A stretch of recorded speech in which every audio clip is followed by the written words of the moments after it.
कहानी की शुरुआत एक ऐसी रहस्यमयी दुनिया से हुई जो धरती की सतह से हजारों किलोमीटर नीचे बसी हुई थी, जहां आसमान से लेकर पानी की गहराइयों तक खतरनाक जीवों का आतंक फैला हुआ था। यहीं हमें इस दुनिया का रक्षक किंग कॉन्ग दिखाई दिया, जो एक छोटे बंदर के साथ झील के किनारे पहुंचा था, लेकिन उसे जरा भी अंदाजा नहीं था कि वो एक पहले से बिछाए जाल में फंसने वाला है। छोटे बंदर ने अचानक महसूस कर लिया कि सामने झील के अंदर कोई बड़ा खतरा छुपा है। फिर भी उसने जानबूझकर कॉन्ग को पानी में उतरने के लिए उकसाया, लेकिन उसकी चालाकी कॉन्ग से छुप नहीं सकी। उसने बस आसपास की हवा को हल्के से सूंघा और तुरंत समझ गया कि आज उसे अच्छा शिकार मिलने वाला है। इसके बाद कॉन्ग बिना कुछ कहे सीधे झील में उतर गया और आराम से नहाने लगा। उधर छोटा बंदर घबरा गया कि कहीं उसकी चाल पकड़ी न जाए, इसलिए वह पानी पीने का नाटक करने लगा। तभी अचानक एक अजीब सा जीव तेज रफ्तार से उनकी तरफ बढ़ने लगा। नहाते वक्त कॉन्ग को भी खतरे का एहसास हो गया। उसने जैसे ही पीछे पलटकर देखा, तभी एक विशाल ड्रैगन अपना बड़ा मुंह खोलकर उस पर झपट पड़ा। ये देखकर छोटा बंदर समझ गया कि उसकी योजना सफल हो गई है और वह तुरंत किनारे की तरफ भागने लगा ताकि खुद को बचा सके। उधर कॉन्ग जमीन पर हर तरह की लड़ाई जीत चुका था, लेकिन पानी में इस तरह के दुश्मन का सामना पहली बार कर रहा था। कॉन्ग उसकी चाल को समझ ही रहा था कि अचानक ड्रैगन उसे खींचकर सीधे झील के अंदर ले गया, लेकिन उसे नहीं पता था कि गुस्से में कॉन्ग कितना खतरनाक हो जाता है। उधर छोटा बंदर यही सोच रहा था कि अब वह कॉन्ग से हमेशा के लिए बच गया है, लेकिन अगले ही पल किंग कॉन्ग का विशाल हथियार सीधे उसके सामने आ गिरा। छोटा बंदर कुछ समझ पाता उससे पहले ही कॉन्ग ने उस ड्रैगन का कटा हुआ सिर सीधे उसके सामने पटक दिया। ये देखकर छोटे बंदर को लगा कि अब कॉन्ग उसे बुरी तरह पीटेगा, लेकिन कॉन्ग ने कुछ नहीं किया, बल्कि उसने अपनी कुल्हाड़ी उठाकर उसे आगे बढ़ने का इशारा कर दिया। दरअसल बंदर नहीं जानता था कि किंग कॉन्ग अपने जैसे किसी को ढूंढने के लिए हजारों सालों से इस दुनिया में अकेला भटक रहा था। वह हर दिन भूखा रहता था और अक्सर यहाँ के खतरनाक भेड़िए उसे दौड़ा दौड़ा कर परेशान करते रहते थे। जब सैकड़ों भेड़िए उसके पीछे पड़ जाते, तब वह छलांग की मदद से किसी तरह बच निकलता, लेकिन इस बार भेड़ियों के झुंड ने उसका पीछा नहीं छोड़ा। वे लगातार उसे घेरने की कोशिश करते रहे। आखिरकार जब उसके सामने गहरी खाई आ गई और भागने का कोई रास्ता नहीं बचा, तब वह मजबूर होकर पलटा और लड़ने के लिए तैयार हो गया।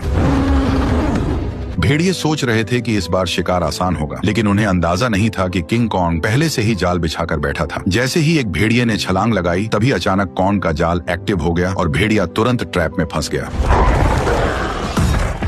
गड्ढे में गिरते ही लकड़ी के नुकीले भाले भेड़िए के आर पार निकल गए। सही मौका देखते ही कॉन्ग ने तुरंत पेड़ का भारी तना उठाकर गड्ढे में फेंक दिया। जैसे ही जाल एक एक करके एक्टिव हुए, पहाड़ से बड़े बड़े पत्थर लुढ़कते हुए नीचे गिरने लगे और भागने की कोशिश कर रहे भेड़िए वहीं फंस गए। लेकिन धुआं छटते ही कुछ जिंदा बचे भेड़िए फिर भी शिकार छोड़ने को तैयार नहीं थे। गुस्से में किंग कॉन्ग ने एक भेड़िए की लाश पकड़ी और अपनी ताकत दिखाते हुए उसे जोर से फाड़कर दो टुकड़ों में बांट दिया। ये देखकर बाकी बचे भेड़िए डर के मारे पूंछ दबाकर वहां से भाग गए। हालांकि शिकार मिलने के बाद भी किंग कॉन्ग के चेहरे पर कोई खुशी नहीं थी, क्योंकि उसके मुंह के सड़े हुए दांत ने उसे बहुत परेशान कर रखा था। इसी बीच छुपकर बैठी एक छिपकली मौका देखकर मांस का टुकड़ा उठाकर भागने लगी। किंग कॉन्ग तुरंत उसे रोकने के लिए झपट पड़ा, लेकिन तभी उसका ध्यान दूर से आई आवाज पर चला गया। घाटी से आती उस दहाड़ को सुनकर उसे लगा कि शायद उसका कोई अपना उसे बुला रहा है, इसलिए वह तुरंत उस दिशा में दौड़ पड़ा। लेकिन वहां पहुंचकर उसे सिर्फ एक अजीब सा मेंढक मिला जो उसी के जैसी आवाज निकाल रहा था। सालों तक भटकने के बाद भी वह अकेला था और यही खालीपन उसे भीतर से तोड़ रहा था। आखिरकार दांत की तकलीफ ने उसे इंसानों से मदद मांगने पर मजबूर कर दिया। वह ना चाहते हुए भी इंसानी दुनिया में दाखिल हो गया। वहां पहुंचते ही किंग कॉन्ग पहाड़ी पर गिर पड़ा और मदद का इंतजार करने लगा। तभी किस्मत से वैज्ञानिकों की नजर उस पर पड़ गई, लेकिन घबराहट में इंसानों ने सुरक्षा के लिए उसे भारी मात्रा में एनेस्थीसिया दे दिया, जिससे वह वहीं बेहोश हो गया। इसके बाद उन्होंने शहर के सबसे मशहूर डेंटिस्ट को बुलाया। डेंटिस्ट ने बिना एक पल गवाए उस सड़े हुए दांत को उखाड़ने के लिए मजबूत स्टील के तार को कसकर बांध दिया। इतने में ही कॉन्ग ने मुंह से सड़ी हुई बदबू छोड़ दी। सारी तैयारी पूरी होने के बाद जैसे ही स्पेसक्राफ्ट ने अचानक ऊपर उड़ान भरी, तभी एक झटके के साथ किंग कॉन्ग का विशाल दांत बाहर निकल आया। जब किंग कॉन्ग होश में आया तो उसने देखा कि उसका पुराना दांत अब एक मजबूत टाइटेनियम के दांत में बदल दिया गया है। इस नए दांत के साथ उसके अंदर जबरदस्त ताकत आ गई, जिससे उसे लगा कि अब वह किसी को भी हरा सकता है। लेकिन तभी लैब में अचानक किंग कॉन्ग की दुनिया से एक इमरजेंसी सिग्नल आया, जिसने सबको चौंका दिया। इस सिग्नल की सच्चाई जानने के लिए वैज्ञानिकों ने तुरंत एक रेस्क्यू टीम तैयार की और मिशन शुरू किया। उन्होंने किंग कॉन्ग के साथ उस पोर्टल में छलांग लगा दी जो सीधे कॉन्ग की दुनिया में जाता था। जैसे ही वे आगे बढ़े, उनका स्पेसक्राफ्ट तेज रफ्तार से नीचे की ओर खींचने लगा और कुछ ही पलों में वे उस रहस्यमयी दुनिया में दाखिल हो गए। घर पहुंचते ही कॉन्ग ने देखा कि उसका खाना चोरी हो चुका है। उसने तुरंत अपनी कुल्हाड़ी उठाई और सीधे चट्टान के ऊपर पहुंच गया। वहां उसने देखा कि गहरी दरार के अंदर से हल्की नीली रोशनी निकल रही थी, जिसने उसका ध्यान खींच लिया। सच जानने के लिए उसने बिना सोचे सीधे उस गहराई में छलांग लगा दी। घुप अंधेरे में पहुंचते ही उसकी कुल्हाड़ी अपने आप चमकने लगी। रोशनी पड़ते ही उसे दिखा कि चारों तरफ अजीब चमकदार पत्थर फैले हुए हैं जो इस रोशनी पर रिएक्ट कर रहे थे। तभी अचानक दूर से भयानक दहाड़ की आवाज गूंज उठी। वह उस आवाज का पीछा करते हुए झरने के पार पहुंचा, जहां उसे एक नई छिपी हुई दुनिया दिखाई दी। धीरे धीरे आगे बढ़ते हुए उसे अजीब सी बदबू महसूस हुई जो उसे अपनी ओर खींच रही थी। अचानक उसके सामने एक बेहद खतरनाक और विशाल साया उभर आया, जिसे देखते ही किंग कॉन्ग ने तुरंत अपनी कुल्हाड़ी उठाकर मुकाबले के लिए खुद को तैयार कर लिया। जैसे जैसे दोनों के बीच दूरी कम होती गई, वह विशाल साया धीरे धीरे छोटा होता गया और जब सामने आया तो सच्चाई कुछ और ही निकली। असल में वह कोई राक्षस नहीं बल्कि एक छोटा सा मासूम पीले बालों वाला बंदर था, जिसे देखकर वह खुद भी चौंक गया। हजारों सालों में पहली बार अपने जैसे किसी को देखकर किंग कॉन्ग तुरंत झुक गया और अपना हथियार नीचे रख दिया। इसके बाद उसने बंदर से दोस्ती करने के लिए अपना हाथ आगे बढ़ाया। उसे लगा था कि छोटा बंदर भी उसी की तरह अपने जैसे किसी को देखकर खुश होगा, लेकिन अचानक उसने किंग कॉन्ग को जोर से काट लिया। इतनी मुश्किल से अपने जैसे को ढूंढने के बाद किंग कॉन्ग उसे इतनी आसानी से जाने नहीं देना चाहता था, इसलिए वह बंदर के पीछे दौड़ पड़ा। लेकिन तभी अचानक उसके पीछे एक डरावना साया आ खड़ा हुआ, जिसे देखकर वह बुरी तरह चौंक गया, क्योंकि उसने आज तक अपने साइज का कोई गंजा गोरिल्ला नहीं देखा था। जैसे ही कॉन्ग उसकी ओर बढ़ने लगा, तभी अचानक दो लंबे हाथों वाले गोरिल्लाओं ने पीछे से आकर उसे जोर से जमीन पर गिरा दिया। गंजे के चेहरे की मुस्कुराहट देखकर साफ था कि वे लड़ाई के इरादे से ही आए थे, इसलिए किंग कॉन्ग ने भी अब उन्हें मारने का इरादा कर लिया। उसने तुरंत एक पत्थर उठाया और सीधे गोरिल्ला पर दे मारा। गुस्से में गंजा भी उस पर हमला करने दौड़ पड़ा, लेकिन कॉन्ग ने चालाकी से उसे भी मात दे दी। कुछ ही पलों में वह सबको जमीन पर गिराता चला गया, यहाँ तक कि गंजा कॉन्ग की कुल्हाड़ी को हाथ में लेकर भी कुछ नहीं कर पाया और चारों खाने चित हो गया। जैसे ही किंग कॉन्ग अपना हथियार उठाने बढ़ा, तभी छोटा पीला बंदर अचानक दौड़कर आया और उसके चेहरे पर झपट कर हमला करने की कोशिश करने लगा। ये देखकर किंग कॉन्ग ने उसे भी पकड़ लिया और उसी को हथियार बनाकर बाकी गोरिल्लाओं की जमकर पिटाई कर दी। हालांकि वे जानते थे कि वे किंग कॉन्ग का सामना नहीं कर सकते, फिर भी वे बारी बारी से उस पर हमला करते रहे। इसी बीच एक बंदर गलती से खाई में गिर गया, लेकिन किंग कॉन्ग ने फुर्ती दिखाते हुए उसे तुरंत पकड़कर ऊपर खींच लिया। लेकिन एहसान मानने की बजाय उसने जमीन से चाकू उठाकर किंग कॉन्ग पर वार कर दिया। यह देखकर किंग कॉन्ग का गुस्सा भड़क गया और उसने एक जोरदार लात मारकर उसे फिर से गहरी खाई में फेंक दिया। ये हाल देखकर गंजा डर गया और तुरंत पीछे मुड़कर भागने लगा। किंग कॉन्ग ने पास पड़ा पत्थर उठाकर उसकी तरफ फेंका, जो सीधा जाकर उसके सिर में जा लगा। चोट लगने के बाद भी वह कुछ बड़बड़ाता हुआ बिना पीछे देखे वहां से भाग गया। तभी किंग कॉन्ग ने पेड़ों के बीच में छुपे उस बंदर को पकड़कर बाहर निकाल लिया और जोर से जमीन पर पटक दिया। इसके बाद उसने जमीन से गंजे का गिरा हुआ चाकू उठाया और छोटे बंदर को इशारा किया कि वो उसे गोरिल्ला के ठिकाने तक ले जाए। बेचारा छोटा बंदर मजबूरी में आगे आगे चलने लगा और किंग कॉन्ग उसके पीछे पीछे बढ़ता गया। जैसे जैसे वे अंदर की ओर बढ़ते गए, वैसे वैसे उन्हें वहाँ कई सारे खतरनाक जानवर दिखाई देने लगे, लेकिन इस शांत दिखने वाली जगह के अंदर हर कदम पर खतरा छुपा हुआ था। छोटा बंदर बचने के लिए चालाकी से उसे उस इलाके में ले गया जहाँ विशाल ड्रैगन रहता था, लेकिन उसे क्या पता था कि किंग कॉन्ग के सामने उसकी यह चाल ज्यादा देर टिकने वाली नहीं थी। अचानक एक विशाल ड्रैगन उसके सामने आ खड़ा हुआ, लेकिन कॉन्ग ने डरने की बजाय कुछ ही मिनटों में उसका काम तमाम कर दिया और फिर आराम से बैठकर उसे खाने लगा। यह देखकर छोटा बंदर भी उसके पास आना चाहता था, लेकिन डर के कारण हिम्मत नहीं जुटा पाया। किंग कॉन्ग ने उसकी हालत देखकर खुद ही मांस का टुकड़ा तोड़कर उसकी तरफ बढ़ा दिया। फिर भी छोटा बंदर उस पर भरोसा नहीं कर पा रहा था। ये देखकर किंग कॉन्ग गुस्सा हो गया और उसने मांस जमीन पर फेंक दिया, जैसे कह रहा हो खाना हो तो खा वरना भाड़ में जा। भूख से बेहाल बंदर तुरंत मांस खाने लगा और हर कौर के साथ उसका नजरिया भी बदलने लगा। उसे लगा कि किंग कॉन्ग उतना भी बुरा नहीं है जितना वह सोच रहा था। धीरे धीरे वह हिम्मत जुटाकर किंग कॉन्ग के पास आकर बैठ गया और दोनों शांत होकर एक साथ वक्त बिताने लगे। इस पल बिल्कुल ऐसा लग रहा था जैसे कोई पिता अपने बच्चे के साथ सुकून के पल बिता रहा हो, लेकिन उन्हें जरा भी अंदाजा नहीं था कि जैसे जैसे वे आगे बढ़ रहे थे, खतरा तेजी से उनकी ओर आता जा रहा था। जैसे ही वे और गहराई में पहुंचे, तभी किंग कॉन्ग ने आखिरकार अपने जैसे जीवों को देख लिया, लेकिन यह देखकर उसका दिल टूट गया कि वे सब बेहद बुरी हालत में जी रहे थे। वे सभी दिन भर मजदूरी करने को मजबूर थे और उनका जीवन किसी नरक से कम नहीं था। इसी दौरान एक बूढ़े बंदर से गलती से पत्थर गिर गया, जिससे गुस्सा होकर गोरिल्ला ने उसे बुरी तरह पीट दिया। ये देखकर किंग कॉन्ग खुद को रोक नहीं पाया और उसने जोर से अपनी कुल्हाड़ी जमीन पर मारकर उस बूढ़े बंदर को उठा लिया। तभी वहाँ मौजूद पहरेदार गुस्से में किंग कॉन्ग की तरफ दौड़ा और उसे दखल न देने की चेतावनी देने लगा, लेकिन अगले ही पल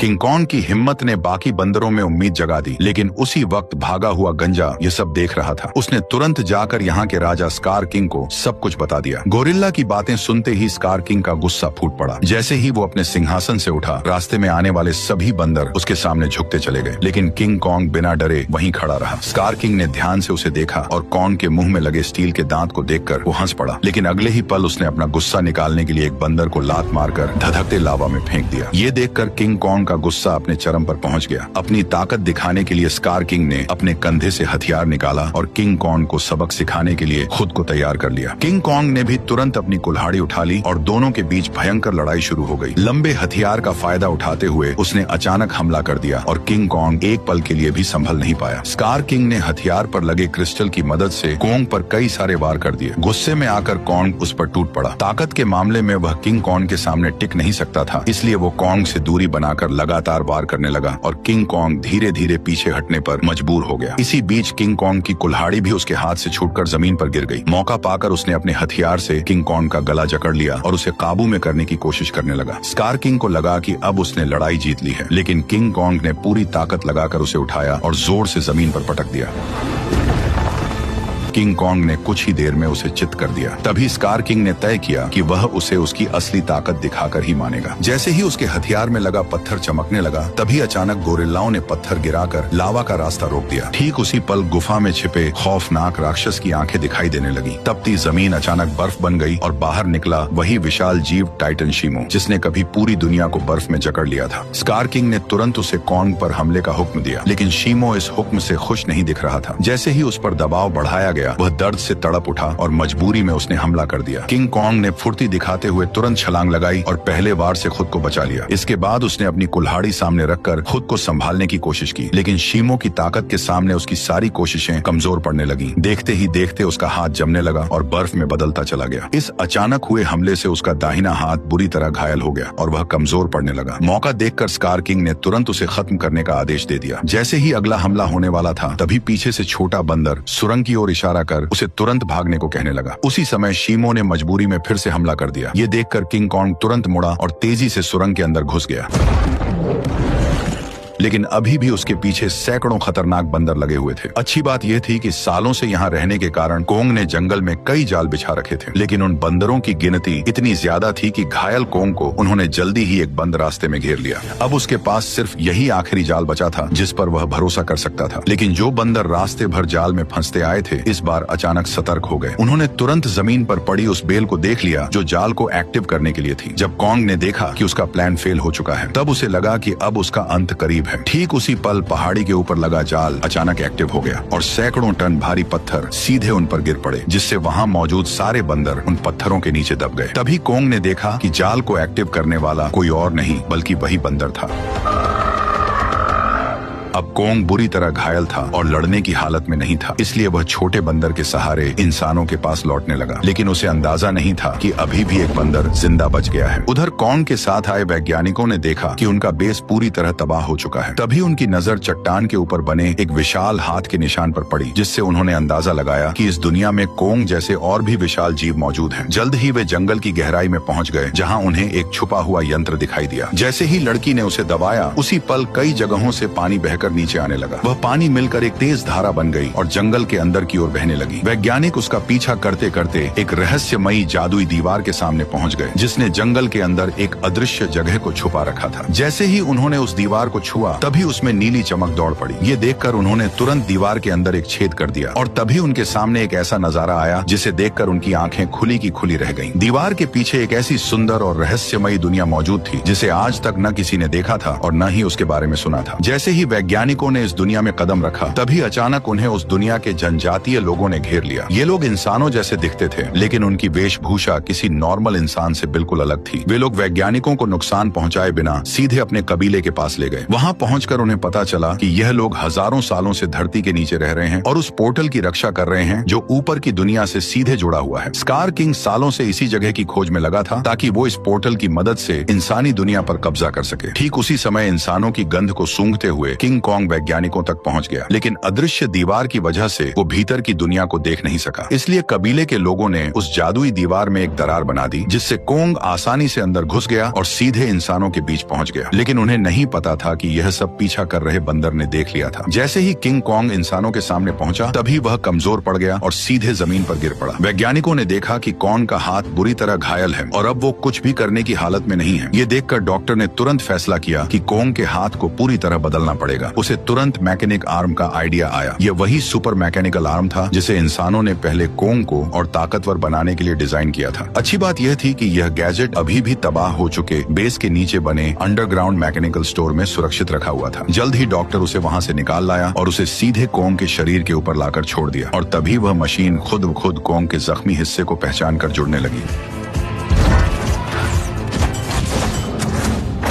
जैसे ही उस हाथ के अंदर की खास दवा कॉन्ग के शरीर में पहुंची, तो बेहोश कॉन्ग को जैसे नई ताकत महसूस होने लगी। उसके चेहरे की खुशी साफ बता रही थी कि वह इस नए हथियार से काफी खुश था। लेकिन तभी अचानक छोटा बंदर जंगल के अंदर से भागता हुआ वहां आ पहुंचा। उसने कॉन्ग को बताया कि स्कार किंग पोर्टल की जगह का पता लगा चुका है और वह शीमो के साथ मिलकर कबीले पर हमला करने वाला है। अकेला कॉन्ग स्कार किंग और शीमो का सामना नहीं कर सकता था, इसलिए उसके पास सिर्फ एक ही रास्ता बचा था, इंसानों की दुनिया में जाकर कई सालों से सो रहे गॉडजिला को जगा देना। लेकिन उसे बिल्कुल अंदाजा नहीं था कि जिसे वह अपनी मदद के लिए बुलाने जा रहा है, वही गॉडजिला उसके लिए सबसे बड़ा खतरा साबित होने वाला है। अचानक पिरामिड के आसपास की जमीन तेजी से हिलने लगी और नीचे से एक मैकेनिकल हाथ बाहर निकल आया। यही वह जगह थी जो धरती तक पहुंचने का पोर्टल खोलती थी। जल्द ही कॉन्ग पोर्टल से बाहर निकल आया। कॉन्ग की आहट महसूस होते ही गॉडजिला अचानक नींद से जाग गया और बिना एक पल गवाए सीधे उसकी तरफ बढ़ने लगा। जैसे ही वो कॉन्ग के सामने पहुंचा, तब गॉडजिला को लगा कि कॉन्ग उसे चुनौती देने आया है, इसलिए वो बिना एक पल गवाए